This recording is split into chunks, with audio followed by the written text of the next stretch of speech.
this is my chapter 5 takeaway.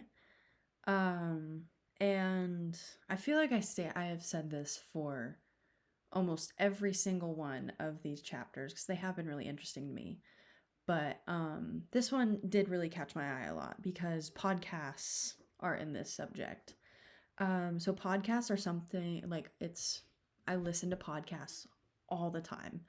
I mainly listen to them on YouTube because the people that I watch, they also kind of have fun with it and they have sets and they have fun guests and I want to watch as well as listen. And honestly, like podcasting, I've been getting into it more recently and I've seen that a lot of other people have also been getting into it more recently, which I think is cool. And I think it's a newer I was under the impression it's like kind of a newer thing. It hasn't been around forever. Before reading this chapter, I wasn't aware of how long it's been around, but I knew it wasn't very long. I also think podcasting has gotten so big because of popular influences that have been doing more podcasts, so it reaches like a wider audience. So your favorite actor, your favorite comedian, your favorite YouTuber, like they pick up a podcast and they already have a following and it blows up. The one on the screen, the Broski Report with Brittany Broski, this is just an example of one of my favorites. I love comedy podcasts. That is the podcast that I listen to a lot, and this is one of them. And in the chapter, it was really cool to see the breakdowns of popular podcasts. So comedy podcasts actually make up 32% of all podcasts that are out in the world, which I thought was really cool. I thought it was going to be a lot smaller, to be honest. Another thing that was really cool was the history of broadcasting in general. So I've obviously heard of the terms talked about in this chapter, aka the telegraph and Morse code, but to learn how it actually works was interesting to read about. And like for example, the telegraph is created by electrical impulses being sent from a transmitter through a cable. I thought that was really cool. I had no idea because I've only really heard the terms and I knew kind of what the deal was, but never really looked into it. Something that blows my mind still to this day, and even after reading this chapter, is electromagnetic waves. I honestly still don't know how it works, aka like Bluetooth and like other forms of wireless connecting. I can literally be told a definition like I was in this early development part of the book, but it just amazes me how something so futuristic was founded in the 1860s. And like all new technology, reading about how they're controlled, how they kind of control this new transformative idea, like the new transformative ideas, this also stuck out to me.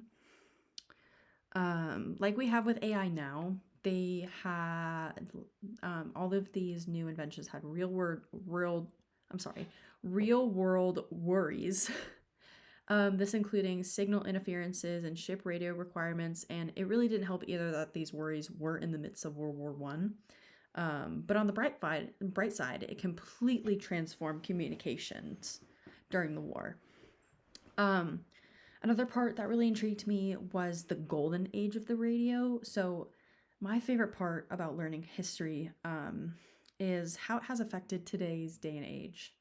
So learning that the first weather podcast was in the 1920s and that like the news radio was radio news was in 1927, for example, was really cool to read about. I like to know where things have originated, so this obviously was a very cool piece of information for me. This also ties into how radio programming was a cultural mirror, which was a section of the book. Everything had to start somewhere. For example, one of my favorite talk shows of all time, probably for 10 years, is The Tonight Show with Jimmy Fallon. And it obviously wasn't started by him. It was started by Steve Allen in 1954. So just the constant evolution is very cool.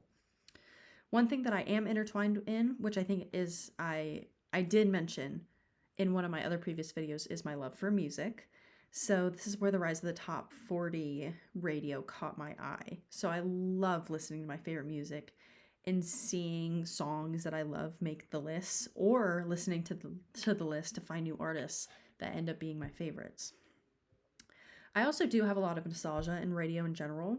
I have really fond memories of being in a car seat when I was a kid, listening to Sirius XM Hits 1 with the radio host talking before and after the songs, um, on long car rides. So seeing how this came about in the mid 1950s was really cool. Referencing back to what I was talking about in the beginning, I know, like, I kind of knew that podcasting wasn't super old, but it was really freaky to know that it's only 1 year older than I am. So it was developed in 2004, which is crazy to think, which because it has gotten more popular in this day and age, but you would think that it has been around for decades, but it hasn't.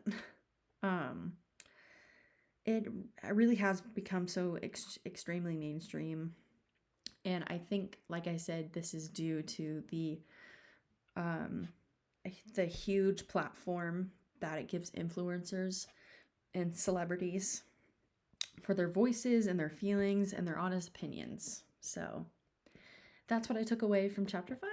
Thank you.